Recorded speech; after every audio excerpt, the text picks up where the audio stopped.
Suspense.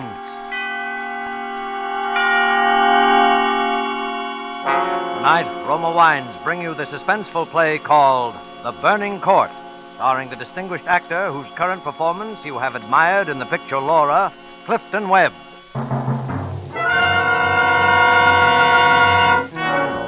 Suspense.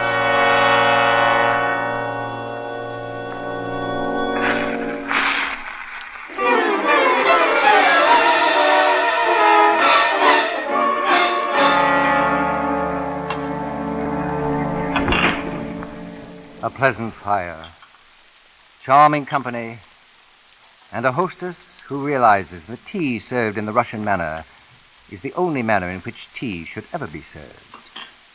Yes, a heartwarming evening, Mr. Covington, in an extremely gracious setting. How fortunate that your uncle had the wealth to satisfy such an exquisite taste. And what a pity I have so little time to tell you which one here murdered him just last week.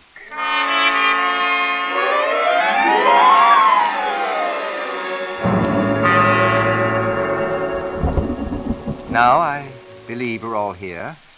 Ted and Mary Covington, Mrs. Henderson, the housekeeper, Captain, Brennan, I believe. Yes. And incidentally, yourself, just who did you say you were? No wonder you police have had so much difficulty with the case.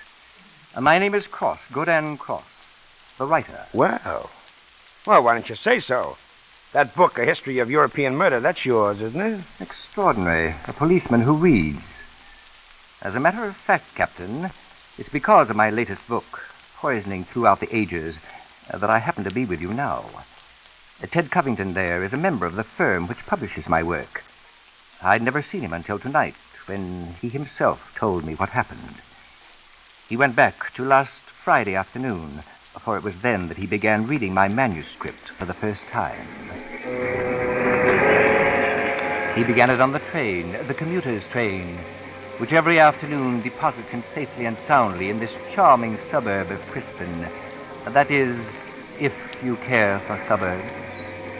At any rate, I imagine he was almost home by the time he finished the first chapter. And then he turned the page. Attached to the following leaf was a picture, and looking at it, the young man stiffened suddenly and all but cried out his shock. It was a picture of a woman. Under it was printed, Marie Dubronich, convicted of arsenic poisoning, St. Petersburg, Russia, 1731.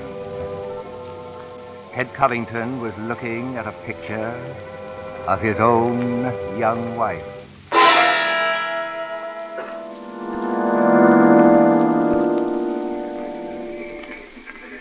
His 25-year-old wife in an early 18th century costume.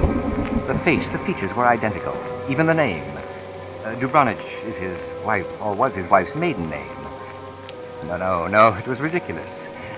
This woman in the picture was one of his wife's ancestors. Simply an amazing family resemblance. He wondered why Marie had never told him about.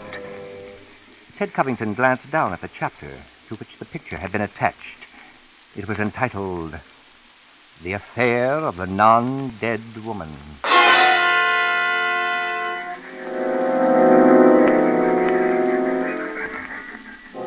But then the train was approaching the station, and he rose and walked out to the platform. Standing there for a moment, his eyes ran down the page. Marie Dubronich, it appears, was quite a continental charmer in her day. With the beneficent assistance of arsenic, she had disposed of half a dozen husbands before she'd been caught. But caught she was. She was sentenced to death, the chapter concluded, and then beheaded and burned.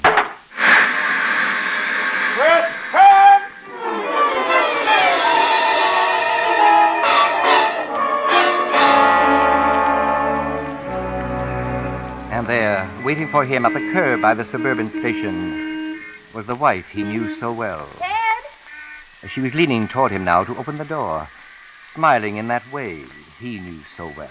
Ted, what on earth are you staring at? There's soft fire in your eyes. Oh, it's the street light, I guess. Oh, darling, you're silly and overworked. Come on, get in the car.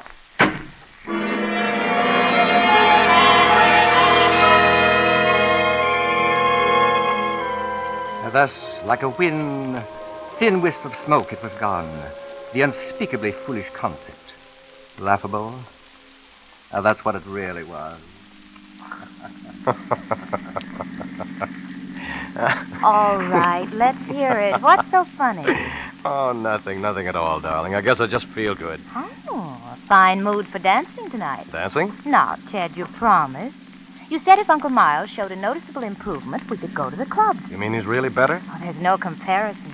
The doctor agreed with me. Darling, there's no reason in the world why we shouldn't let Mrs. Henderson stay awake for a change. None. Do her good, the old What is the matter with you? Oh, it's just that I started to call her a witch. It's a private joke, darling. Don't mind me. A private joke. And by the time they were home, it was even less than that. Ted was sitting in the living room when Marie entered and moved toward the fireplace. He studied her as she struck the match on the hearthstone, touched it through the little rolls of newspaper, stood back to watch the licking flames catch the charcoal, then the logs. As the light rose, illuminating her face and the lips barely parted in that ineffably curious smile, he was reminded again of her fragile loveliness and his absurd reaction to the manuscript. He glanced around. There it was on the table, where he placed it when he'd come in. Deliberately, he turned from it, and then back again. The manuscript had been moved, only an inch or so, but moved.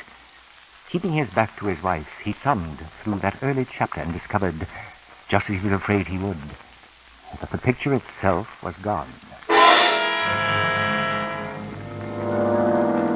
For a long moment, he thought of what to do. Then, slowly, he turned around. This book of crosses I brought home. Yes, dear. There was a story of a poisoner in it. It's funny, her name happens to be the same as yours. Your maiden name, that is. Look, darling, was she a relative of yours?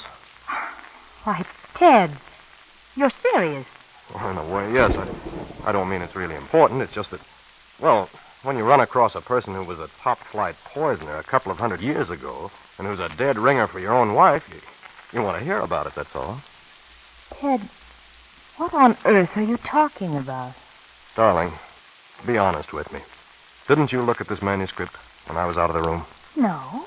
You didn't take out a picture of a poisoner named Marie de Brunich? I most certainly did not. Somebody took that picture out of the manuscript. Oh, but who could it be? Mrs. Henderson has been in the back ever since we came in. And Uncle Miles, well, he's in bed in his room. I'm sorry, darling. It'll turn up. Forget it. Maybe I am overworked. I guess a little dancing is just the thing I need tonight. When they returned home, it had happened. Mrs. Henderson met them at the door. Ted's uncle had taken a sudden turn for the worse. Hurry as fast as you can. We'll be right there.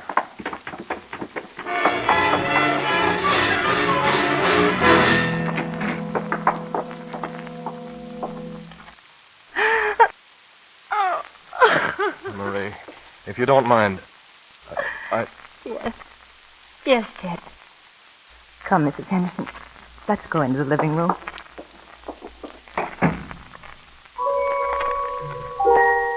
He had wanted to be alone in the room.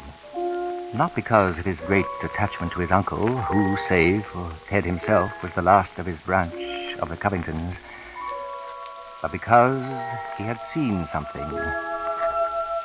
It was the silver cup under the edge of the bed. The cup of the late patient had used for his medicine. Ted moved over to it, stooped down. There were still a few drops at the bottom. And then, just as he was rising to his feet, his heart seemed to miss a beat. He had seen the other thing, Uncle Miles' cat, 2 feet away from the cup, further under the bed. She was lying on her side. Fearfully, he extended his hand. The cat was still warm, but quite dead.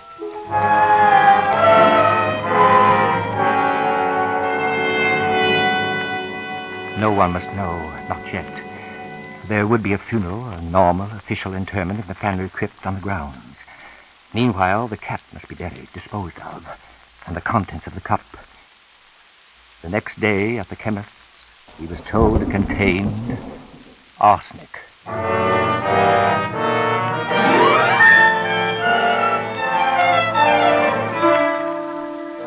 For Suspense, Roma Wines are bringing you as star Mr. Clifton Webb, whom you've heard in the first act of The Burning Court by John Dickson Carr, which is Roma Wine's presentation tonight of Suspense.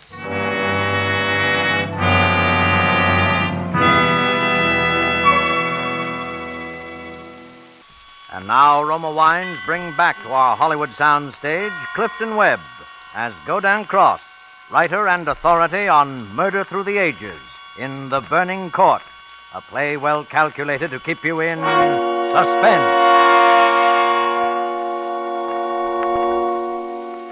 Now, let me understand one thing, Mr. Cross. You're simply relating what Mr. Covington here told you? Yes, less than 15 minutes ago, Captain. Then why not have Mr. Covington tell it himself? Primarily because I can tell it more beautifully. Mrs. Covington. More tea. I'll get it for him, madam. You're very kind, Mrs. Henderson, but I'd rather you didn't miss even one facet of the story. Oh, well, I'm not leaving, sir. The samovar's right over here. Excellent. I think that you should know that earlier tonight, just 3 days after his uncle's burial, Ted Covington sat alone in this room, contemplating some astonishing plans. This very night, long after Marie would retire, he himself would open the vault and exhume his uncle's body. A chemist had been engaged for a private autopsy. He was to look for traces of poison, yet Ted Covington wasn't so sure he could go through with such a plan. The door opened, and Marie came into the room, walking now quite softly across to the great fireplace. He studied her closely as she struck the match, then touched it to the crumpled scraps of paper. Oh, I thought you might be a little chilled. Chill. If only she knew the chill that was wrapped around his heart. If only she... He stopped short in his thoughts. For now the glow had risen against that somewhat childlike face, and suddenly he saw for the first time the faint wrinkles of age at her eyes. Now the light was higher, and there it was, the thin light crease, like an almost invisible star that encircled about her neck. Marie Dubronich, beheaded and burned in 1731. Yes, he was sure of it now. He had to go through with his plan.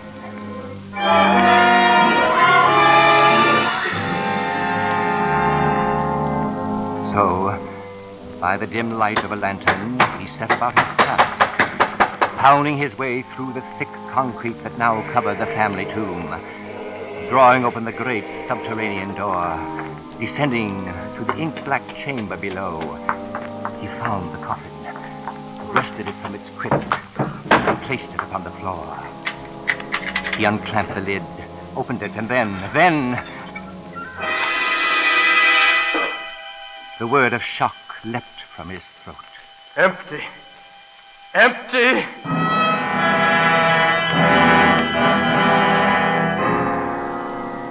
Empty?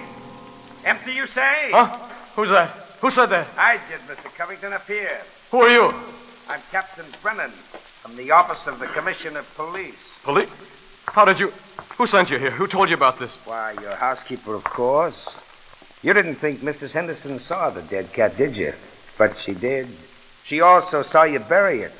That, as you know, was 3 days ago. So I've had a chance to do some delving. I must admit, Mr. Covington, that when I learned your wife's maiden name was Dubronich, Marie Dubronich, I was really quite intrigued. Why? What difference does that make? Perhaps you don't know it, but that's a rather important name in crime history. Oh, but the same name, that's all. It's a coincidence, Captain. Yeah, isn't it? The case is full of them. Learned most of her poison tricks, for example, from a lover of long standing, a fellow by the name of Krositov. Godin Krositov. What? Godin Cross, let's say. Hasn't your firm published books by a man by that name? Cross? Oh, this is some kind of a joke. But what's even more interesting, Mr. Covington, is the fact that the name of the judge who sentenced Marie Dubronich to death by the burning court just happened to be Covington. Covington? Thurman Covington. An ancestor, wouldn't you say, of the man who just died? Or was murdered? An ancestor of yours, I might add. Oh, but you can't believe any of this nonsense about a long-time lover and a vengeance through the ages. Why, Captain Brennan? Yeah, down here, Freddie. No luck, sir. No answer at all. Place seems to be vacant. The Covington house? What? Yes, sir. Couldn't wait or so. Get out of my way. Hey, Covington, come back here. Something's happened to my wife. Want me to stop him, Captain? Let him go. We'll follow him.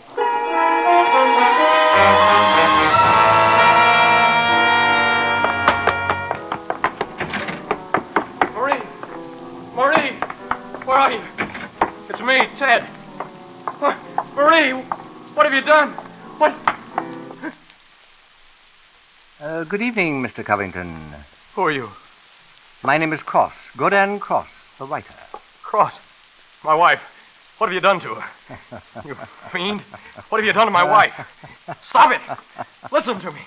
Why are you here? Why am I here? Because your wife, reading my chapter on Marie Dubronich, realized I knew more about the family than even she did. Because she found my phone number on the front cover of the manuscript. And because I know an exceptional case when I hear one. Does that answer your question? No, you know it doesn't.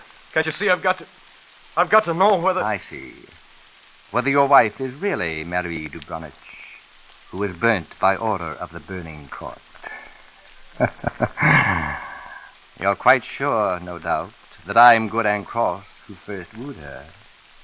No, my boy. Marie Dubronich is no more your wife's real name than mine is Godin Cross. What? Your esteemed wife, Mr. Covington, was adopted by people named Dubronich, remote members of the real family of poisoners. I can't believe it. Why didn't you tell me? Because until I told her half an hour ago, she didn't know it herself. I'd learned it through my research. Oh, that's too wonderful. For years, Mr. Covington, that young woman has been haunted by the fear that she might be a poisoner by blood. You can see, can't you, why she was willing to lie, steal a picture, Yes. do anything to hide her past from the man she wanted to hold. Oh, yes, I can see that now. Mrs. Covington. You mean she's... Yes, Mr. Cross. Oh, Marie, darling, you're all right. That'll be our old friends, the police. Will you take them into the front room, Mrs. Covington? Meanwhile, you, my friend, will tell me everything that's happened up to now. Having just delivered your wife from the burning court, I'll see if I can't save her from the electric chair.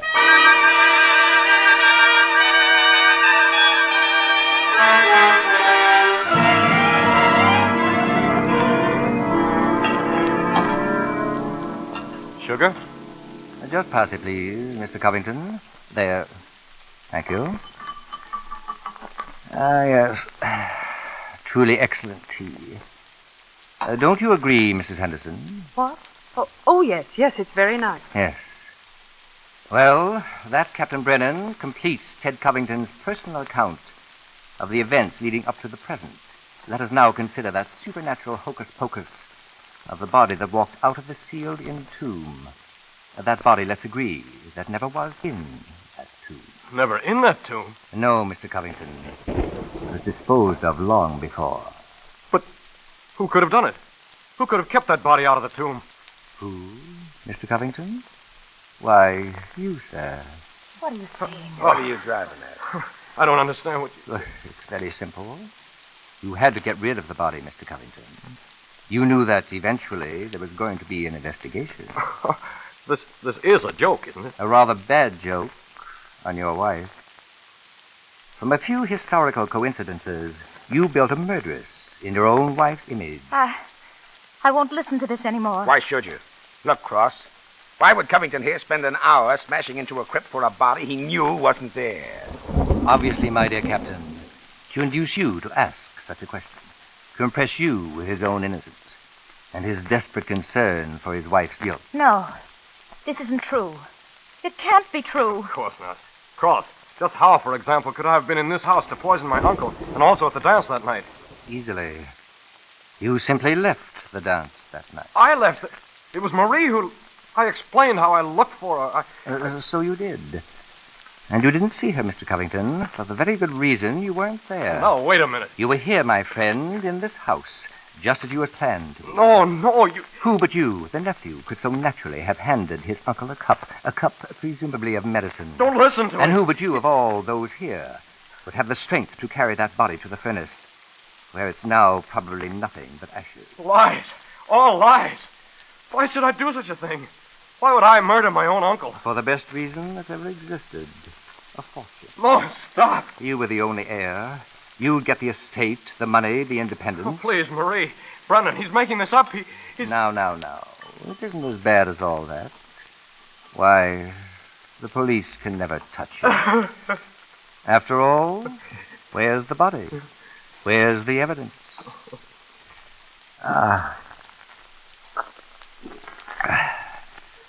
A truly delightful beverage. Yes, Mr. Covington. I'm sure you'll be quite comfortable in an asylum for the insane. And that is...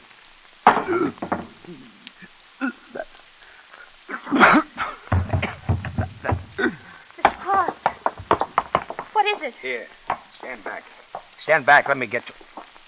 Mr. Cross. What's the matter, Captain? This man's dead. Dead? And from poison, if I know anything. Poison from that glass of tea. Ted! You! That glass Ted! was right beside you, Covington, and nobody else. Nobody else was No, near. no. Too bad he didn't drink it as soon as you hoped. I didn't do it. Because a second ago, Covington, we had no evidence, no body to use against you. But we have now, Mr. Covington. We have now. I arrest you for the murder of Whodunit Cross.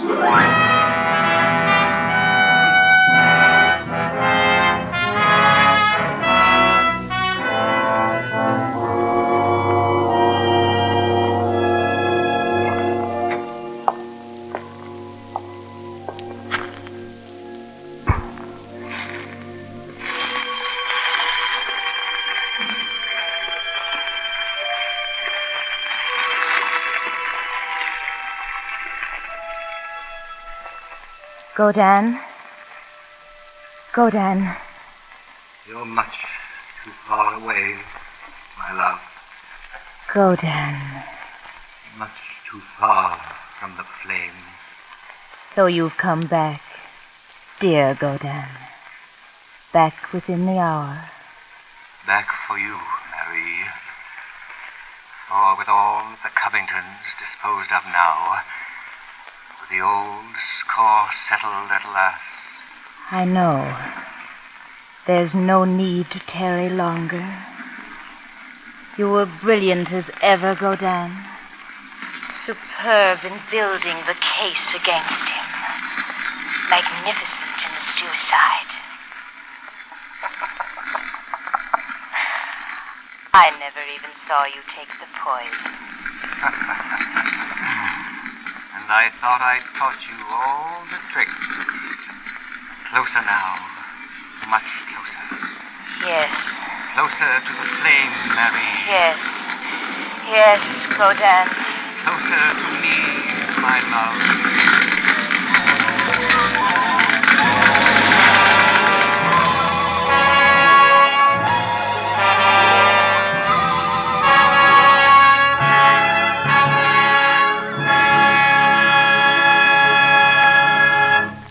That night, the Covington house burned to the ground.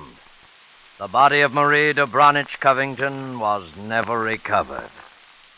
And so closes The Burning Court, in which Roma Wines have brought you Clifton Webb as star of tonight's study in Suspense.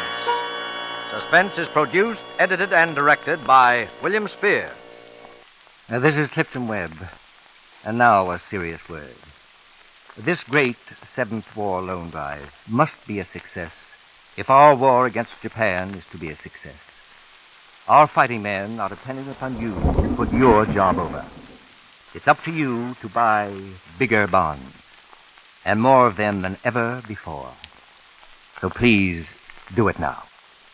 Ladies and gentlemen, next Thursday, same time, Ann Richards will be your star of Suspense.